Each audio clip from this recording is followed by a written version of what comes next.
여러분, 오늘 1년 중에 마지막 주일입니다. 오늘도 옆에 계신 분들 또 뒤에 계신 분들하고 주 안에서 강건하십시오 이렇게 말하면서 인사했으면 좋겠습니다.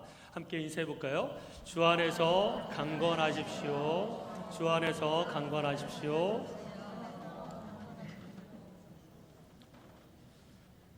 네, 오늘은 마지막 주일이면서 로마서 강해 또 마지막 시간입니다. 1년 동안 긴 여정을 함께 달려왔는데요. 특별히 하나님께서 로마서를 통해서 올 한 해 우리에게 은혜로운 말씀으로 말씀해 주시고 무장시켜 주시고 훈련시켜 주셨음을 믿습니다. 로마서 16장에 빈번하게 등장하는 단어가 하나 있는데 무난하라라는 단어입니다. 무난하라.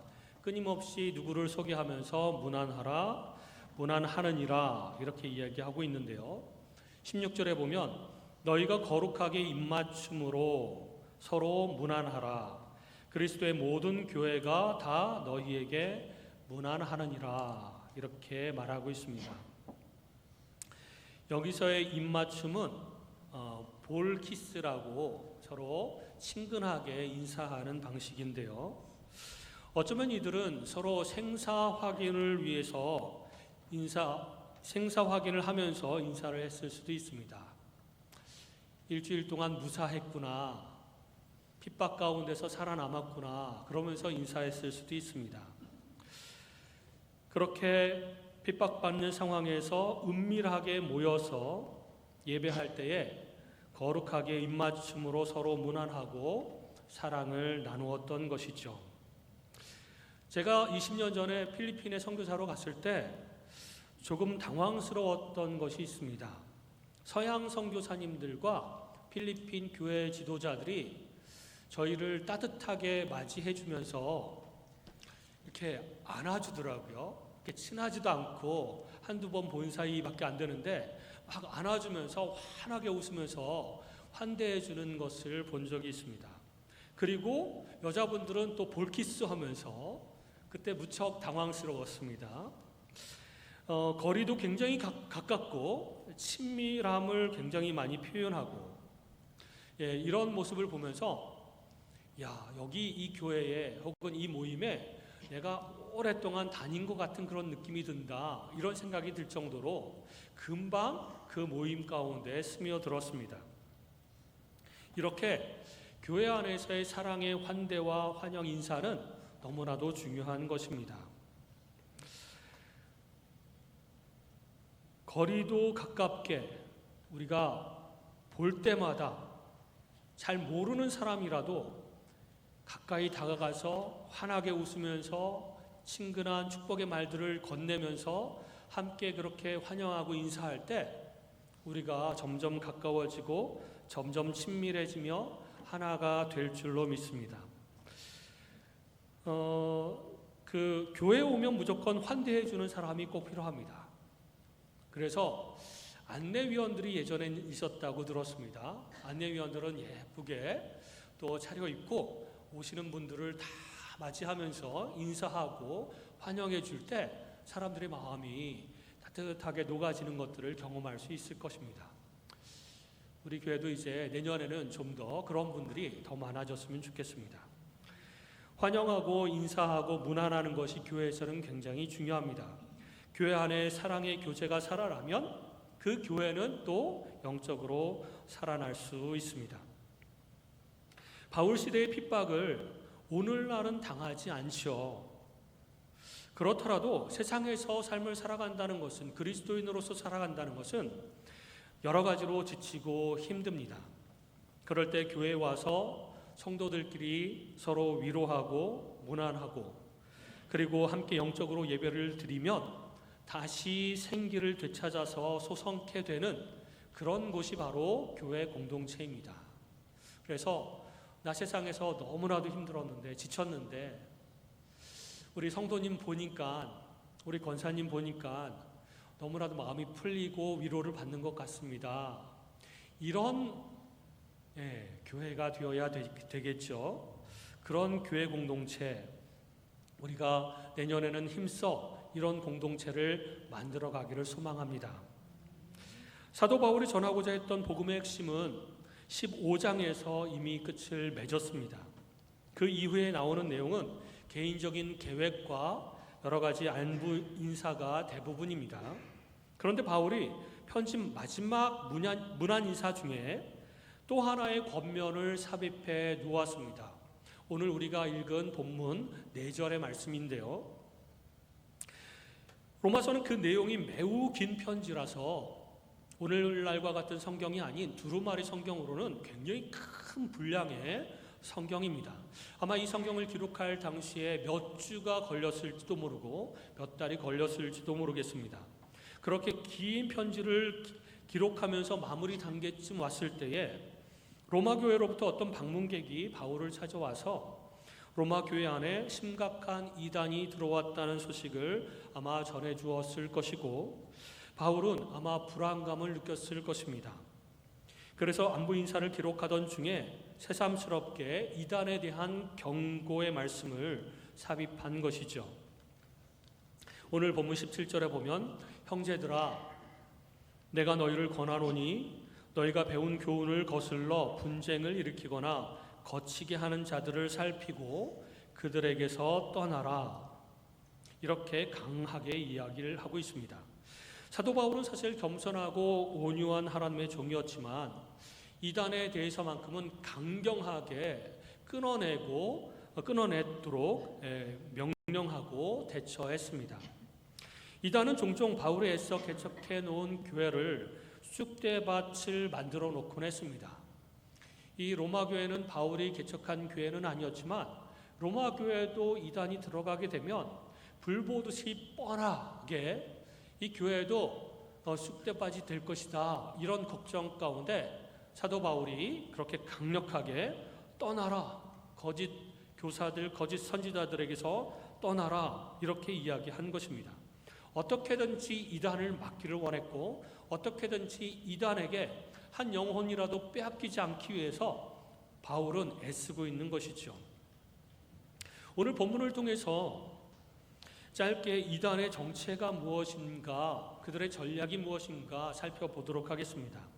18절에 보면 이 같은 자들은 우리 주 그리스도를 섬기지 아니하고 다만 자기들의 배만 섬기나니 이렇게 표현하고 있는데요.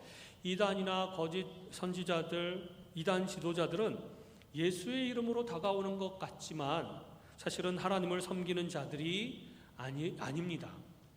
그들은 자기 자신이 하나님인 것이죠.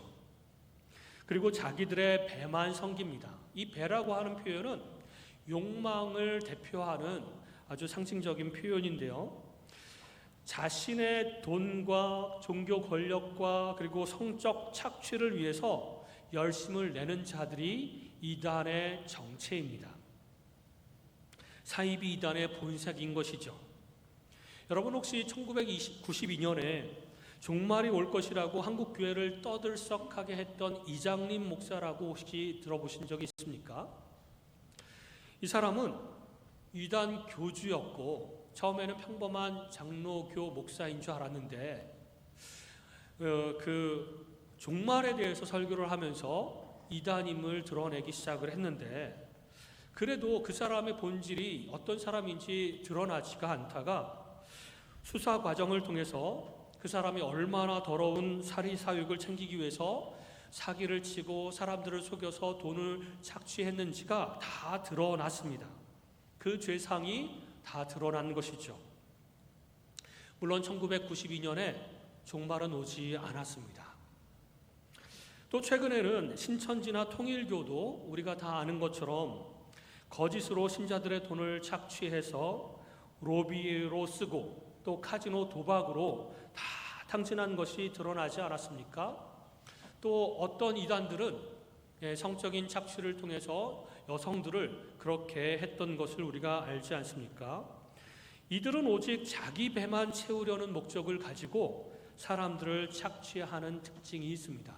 처음에는 하나님의 복, 그리고 구원, 영생, 이런 사탕발림으로 사람들을 미혹하지만, 그리고 우리 교회만이 구원이 있다라고 주장을 하지만 시간이 지날수록 사람들을 착취하는 그런 모습을 노골적으로 보이는 것이 이단의 특징입니다. 이 이단의 전술이 우리 본문에 몇 가지가 나오는데요. 첫 번째로 이들은 복음을 거스릅니다. 오늘 본문 17절에 보면 형제들아 내가 너희로 권하노니 너희 교훈을 거슬러. 하나님께서 그들에게 주신 교훈이 있고 복음이 있습니다.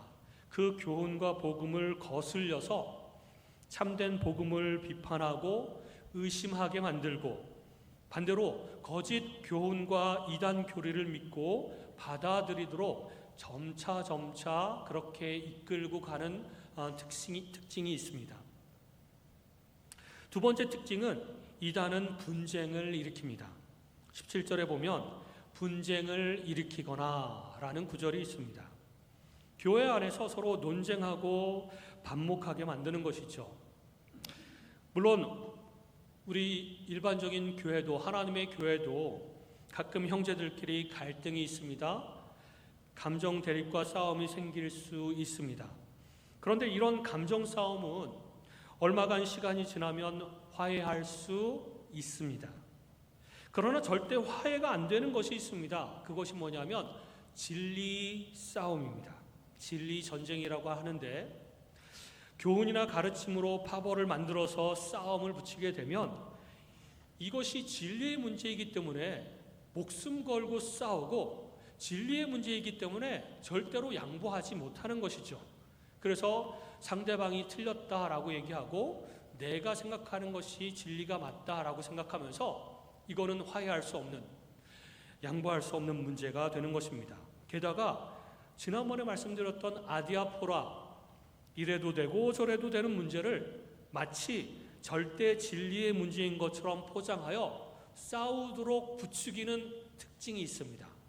이단들이 혹은 거짓 선지자들이 교회에 들어와서 분쟁을 일으키는 특징이 있어요. 그리고 계속해서 싸우게 합니다. 그 한가운데는 진리 싸움, 그 진리 싸움으로 갈 수 있도록 계속 부추기는 것이죠. 그리고 교회가 분쟁 속에 휘말리게 되면 이 문제를 잘 해결하도록 돕기보다는 교회를 비방합니다. 이 교회 맨날 쌈박질하니 하나님이 기뻐하시지 않는 교회다. 그러면서 내가 더 좋은 교회를 소개시켜 줄게. 그러면서 이단 교회로 데리고 갑니다. 실제로 이단 교회를 갔던 청년들의 얘기를 들어보면 이단 교회 가면 예쁜 여자 청년들이 옷을 예쁘게 입고 늘 싱글싱글 웃으면서 이렇게 환대해주고 이렇게 늘 분위기가 좋게 그렇게 이끌어 간다고 합니다.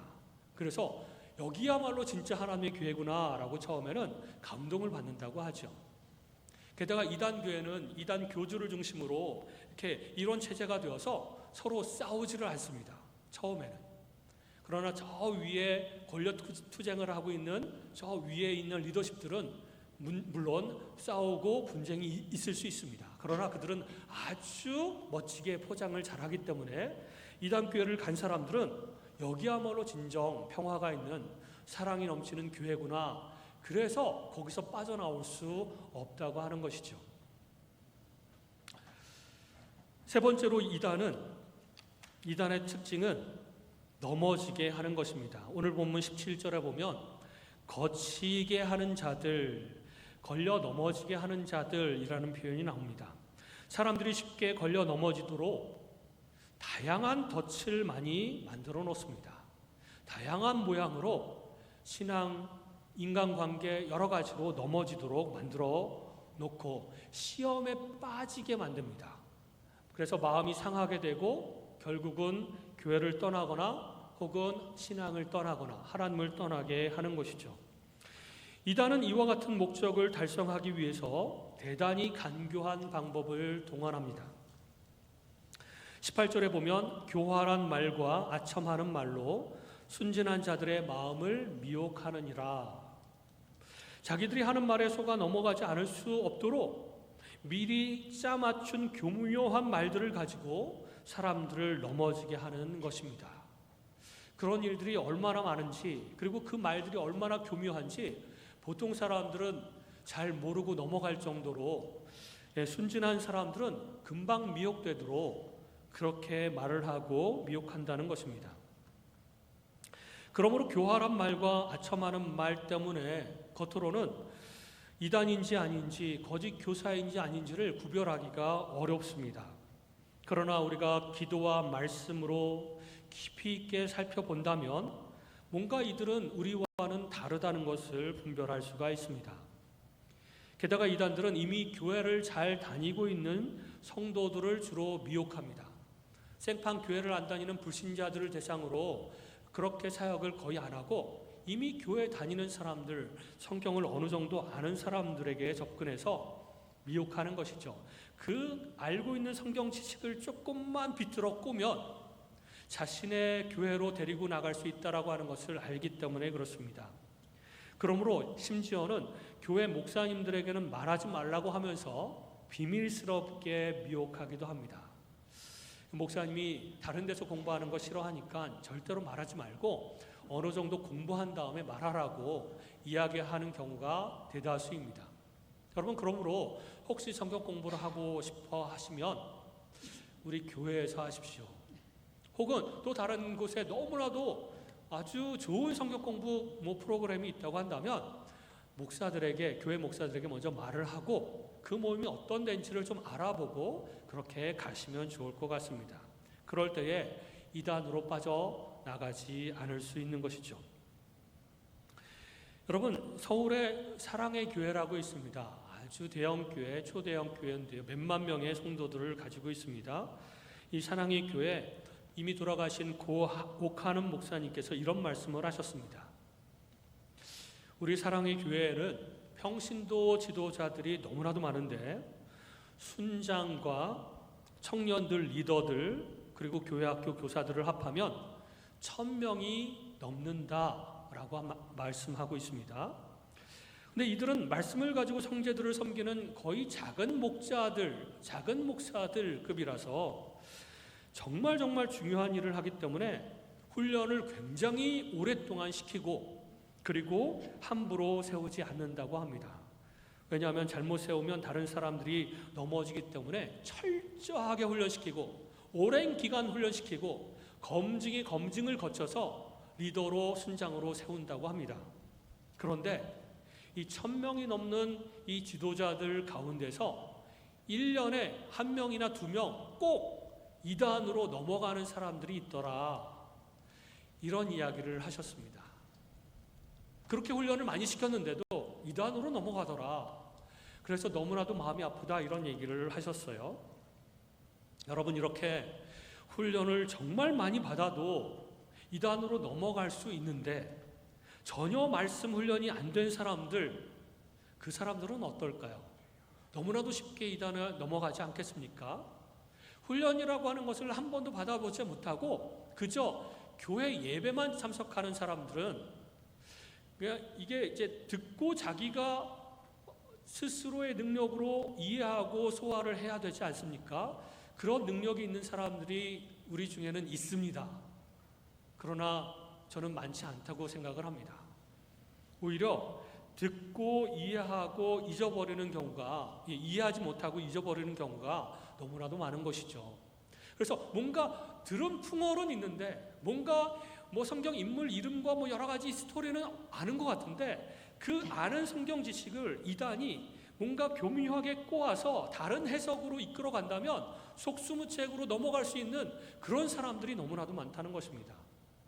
그래서 성경 공부를 통해서 제대로 훈련받고 교리를 제대로 배워서 튼튼한 어떤 그 교훈과 제대로 된 어떤 교리 속에서 신앙생활을 하지 않으면 언제든지 거짓 교사들에게, 이단들에게 속아서 미혹될 수 있다는 것을 우리는 알아야 됩니다.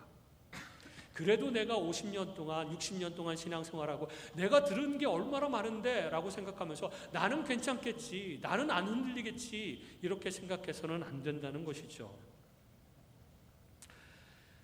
오늘 본문 17절에 보면 거치게 하는 자들을 살피고 저희에게서 떠나라. 이 떠나라라고 하는 말은 내보내라 혹은 갈라서라 아니면 네가 나와라. 어쨌든 이게 그들과 떨어져라, 그들을 대면하지 말아라, 피해라 라는 뜻을 가지고 있는 것입니다. 먼저 그들을 살피고 분별해야 됩니다.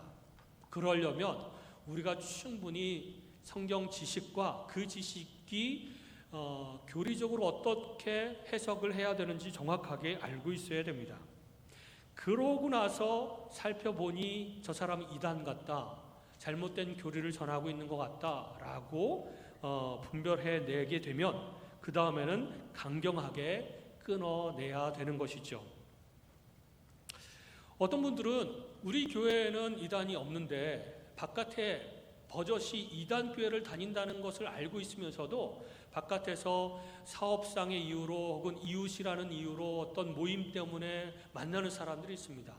저 사람이 이단인 게 분명한데 그럼에도 불구하고 나는 그 사람하고 신앙 얘기하지 않아, 그 사람한테 영향을 받을 일이 없을 거야, 적당한 관계를 맺되 내가 이단 교회로 끌려 들어가지 않으면 된다, 이렇게 생각하시는 분들이 있습니다.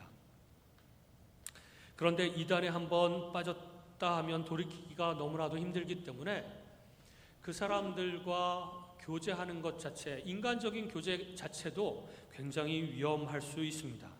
많은 분들이 나는 영향받지 않아, 내 신앙은 견고해 라고 생각하는 경우가 너무나도 많은데요, 잘못된 논리가 조금씩 나도 알지 못하는 사이에 그렇게 조금씩 영향을 미치지, 대놓고 이단 교회로 가자, 대놓고 우리 교회 목사님이 하나님이다 이렇게 얘기하는 이단은 없습니다. 아주 조금씩 알게 모르게 접근하기 때문에, 교묘하기 때문에 우리는 영향을 받는 것이죠. 그리고 그러므로 불씨는 타오를 때 발로 밟아 꺼버려야 됩니다. 그렇지 않고 괜찮겠지, 조금 더 두고 보자 라고 하다가는 집 전체가 타버리는 것이죠. 여러분, 신천지만 이단입니까? 우리 교회 문 앞에 신천지 들어오지 말라고 이렇게 써 붙였는데 신천지만 경계해서 되겠습니까? 현재 우리나라에만 이단 교회의 종류가 수백 가지가 넘습니다. 종류로만 그렇습니다. 신천지 한 종류가 수없이 많은 교회 그 성전들을 가지고 있는데 그 많은 교회 건물을 말하는 게 아니라 종류, 이단의 종류만 수백 가지가 됩니다. 신천지가 있고 통일교가 있고요. 신천지만 막 이렇게 보이니까 신천지만 있는 줄 아는데 다른 이단들도 엄청나게 활발하게 활동을 하고 있고 성도들을 미혹하고 있습니다. 신천지, 통일교, 몰몬교, 여호와 증인, 박태선의 전도관, 하나님의 교회, 안식교, 만민중앙교회, 구원파, 베레아, 다락방, 수없이 많죠. 우리가 알고 있는 이런 이름들도 많이 있지만 이름도 처음 들어보는 생소한 그런 이단 교회들도 너무나도 많고요. 그리고 버젓이 무슨 장로교회라고 간판을 걸어놓고 마치 장로교회 교회인 것처럼 그렇게 성도들을 미혹하는 이단들도 너무나도 많습니다. 여러분, 이렇게 이단이 많은 세상에서 우리는 신앙생활을 하고 있습니다. 언제 어떻게 이단들과 대면할지 모릅니다. 길을 지나가다가 혹은 어떤 모임에서 제가 너무나도 해맑게 웃고 있는 자매들을 본 적이 있습니다. 청년 자매들. 그런데 와, 참 밝고 참 건강하고 저 사람 전도했으면 좋겠다 이런 마음이 막 들 정도로 그랬습니다. 가만히 기울여 보니까 이단 교회에 속한 사람들로서 그런 이야기들을 나누고 있는 것이 아니겠습니까? 그때 정말 깜짝 놀랐습니다. 사람이 겉보는 것과 다르다. 그래서 이걸 누굴 믿어야 되는가? 새로 여러분 누군가를 이제 만나고 사귀게 되지 않습니까? 그럴 때 조심해야 됩니다. 청년들은 또 누군가를 소개팅해서 사귀고 결혼하려고 하지 않습니까? 조심해야 됩니다. 이단에 속한 사람들, 그 중에서도 가장 강력한 어떤 그런 열성 신자들과 만날 수도 있는 것입니다. 사업을 할 때도 누군가랑 만나지 않습니까? 그럴 때 또 조심해야 되는 것입니다. 우리는 그런 세상에서 살고 있습니다. 그런 세상에서 살고 있기 때문에 그러므로 우리가 우리의 신앙을 지켜야 됩니다. 내 신앙을 지켜야 되는 것이죠. 내가 이 정도면 그래도 괜찮아. 오래 신앙생활에서 내가 그래도 들은 성경 말씀들이 많은데 이래서는 안 됩니다. 내가 오래 신앙생활 하신 분들에게 가끔 질문을 던져보는데 지금 죽어도 천국에 갈 수 있겠습니까? 라는 아주 단순하고 아주 핵심적인 질문을 던져도 50년, 60년 신앙생활 하신 분들이 가끔 잘 모르겠습니다. 죽어봐야 알겠습니다. 이렇게 대답하는 분들이 너무나도 많더라고요. 참 안타까운 일이죠. 그러므로 우리는 바른 교훈과 바른 진리를 우리의 신앙으로 탄탄하게 만들어 놓아야 됩니다. 훈련을 통해서, 성경 공부를 통해서, 또 기도를 통해서 하나님 앞에서 바른 길로 가도록, 바른 진리 가운데 설 수 있도록 우리가 기도하고 하나님 앞에 나아가야 되는 것이죠. 17절에 로마 교회에 분쟁을 일으키는 사람들이 있었지만 다행히도 대다수의 로마 교회 성도들은 말씀에 순종함으로 견고하게 서 있었습니다. 19절의 말씀에 보면 너희의 순종함이 모든 사람에게 들리는지라 그러므로 내가 너희로 말미암아 기뻐한다 라고 사도 바울이 말하면서 앞으로도 너희가 선한데 지혜롭고 악한데 미련하기를 원하노라 이렇게 권면의 말씀을 주고 있습니다. 오늘 설교 제목이 선지악미 무슨 뜻인지 의아해 하시는 분들이 있는데 선한데 지혜롭고 악한데 미련하라 라는 말을 제가 4글자로 줄여보았습니다. 선지악미, 선한데 지혜롭고 악한데 미련하라. 이 말은 선한 것을 따르고 행하는 데는 지혜롭고 뛰어날 정도로 열심히 행하여야 하고 악한 것을 따르거나 행하는 데는 미련할 정도로 움직이지 않고 흔들리지 말라는 말씀입니다.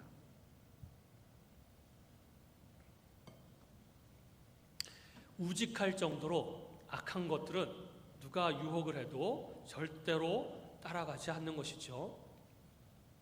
친구들이 술 한잔 같이 하자, 뭐 괜찮다, 뭐 어디 바에 한번 같이 가자 그래도 우직하게 미련할 정도로 나는 안 간다 라고 끊어낼 수 있어야 됩니다.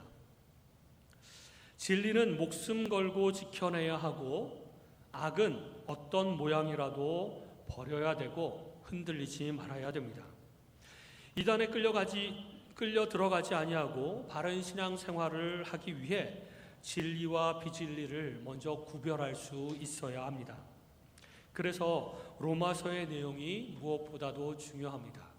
지난 1년 동안 로마서의 말씀을 강해를 통해서 여러분들에게 말씀을 나누었습니다. 이것이 듣기는요 24시간이 지나면 5%밖에 기억에 남아있지 않는다고 합니다. 그러므로 계속해서 반복해서 듣거나 아니면 들은 내용을 가지고 자기 나름대로 메모하면서 공부를 해야 됩니다. 그래야 자기가 그 말씀을 온전히 소화시켜서 자신의 영적인 살과 피가 되고 그 말씀에 근거해서 견고한 신앙생활을 할 수 있게 된다는 것입니다. 그러므로 여러분 로마서 말씀 기억이 잘 안 나시는 분들은 로마서 말씀을 한 장 한 장 다시 깊이 묵상하시고 또 우리 홈페이지에 보면 로마서 말씀 설교 강해 설교한 것이 그 동영상으로 있습니다. 그 말씀을 또 다시 반복해서 들으면서 로마서의 그 진리의 말씀을 내 것으로 온전히 만드는 그런 작업을 하시기 바랍니다. 그럴 때에 여러분들은 그 로마서의 말씀이 복음의 핵심이자 핵심 중의 핵심인 그 말씀이 온전히 여러분의 것이 되어서 흔들림 없는 그런 신앙생활을 할 수 있을 것입니다. 많은 분들이 감동적인 예화는 너무 재미있어하고 그런 설교만 쫓아다니는 분들이 많이 있습니다. 그리고 교리 설교는 지루해하고 딱딱하기 때문에 별로 좋아하지 않는 것 같습니다.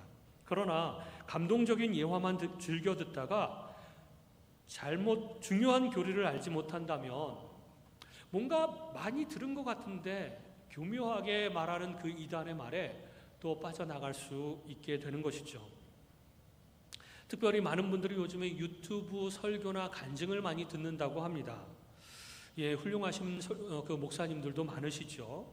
그러나 유튜브에 나오는 감동적인 간증은 좀 조심할 필요가 있습니다.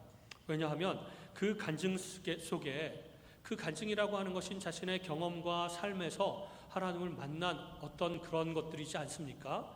그런데 그 경험과 삶에서 잘못된 경험이나 잘못 그것을 해석해서 이야기를 할 때 잘못된 신학도 함께 간증을 통해서 전달되는 경우가 너무나도 많습니다. 그래서 듣는 사람들은, 심지어는 말하는 사람들은 그런 의도로 하지 않았는데 자기 경험을 막 얘기하다 보니까 잘못된 생각까지도 그렇게 나가고, 듣는 사람들은 그게 감동적이고 재미있어서 이 모든 것들이 다 진리인가 보다라고 생각해서 받아들이는 경우가 너무나도 많다는 것입니다. 그러므로 우리는 조심해야 될 것입니다. 그리고 이어서 바울은 예언적인 말씀을 합니다. 20절의 말씀을 보면 평강의 하나님께서 속히 사탄을 너희 발 아래에서 상하게 하시리라. 평강의 하나님의 반대는 분쟁의 사탄입니다. 하나님은 늘 교회가 하나 되며 하나님 안에서 평강을 누리기를 원하십니다. 그러나 사탄은 분쟁을 일으키고 미혹당하여서 뿔뿔이 흩어지기를 원하는 것이죠. 그 평강의 하나님께서 사탄을 너희 발 아래, 하나님 발 아래가 아니라 너희 발 아래, 너희 교회 발 아래 상하게 하시리라. 여기서 상한다라고 하는 것은 우상을 깨뜨려서 산산조각 내는 것처럼 하나님께서 사탄을 정복하시고 멸하시고 교회 발 앞에, 우리들 발 아래 그렇게 두실 것이다 라고 하시는 것이죠. 이것이 바울이 얘기한 예언입니다. 그리고 26절에 보면 이 복음으로 너희를 능히 경고케 하실 것이다 라고 이야기를 하면서 기도로 마무리를 짓습니다. 이 복음으로 우리는 견고하게 되어야 됩니다. 이 복음으로 진리로 우리의 신앙을 견고하게 만들어야 됩니다. 신앙생활이란 진리를 배우고 그 위에 믿음을 견고하게 쌓아가는 과정입니다. 죽을 때까지 그렇게 해야 되는 것이죠.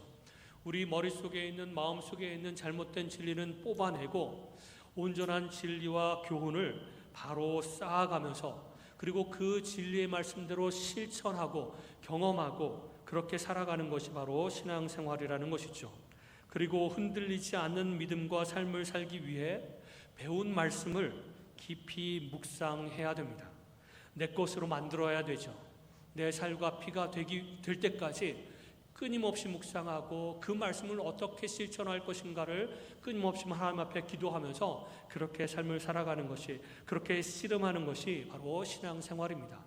듣고 잊어버리고 아는데도 실천하지 않고 하는 것은 절대로 신앙생활이라고 할 수 없는 것입니다. 그러므로 필요하다면 매일매일 성경을 묵상하십시오. 설교를 반복해서 들으십시오. 그리고 내년에는 그 복음으로, 그리고 교훈으로, 하나님의 말씀으로 더욱 견고해지시는 저희 모두가 되기를 주님의 이름으로 축원합니다. 기도하겠습니다.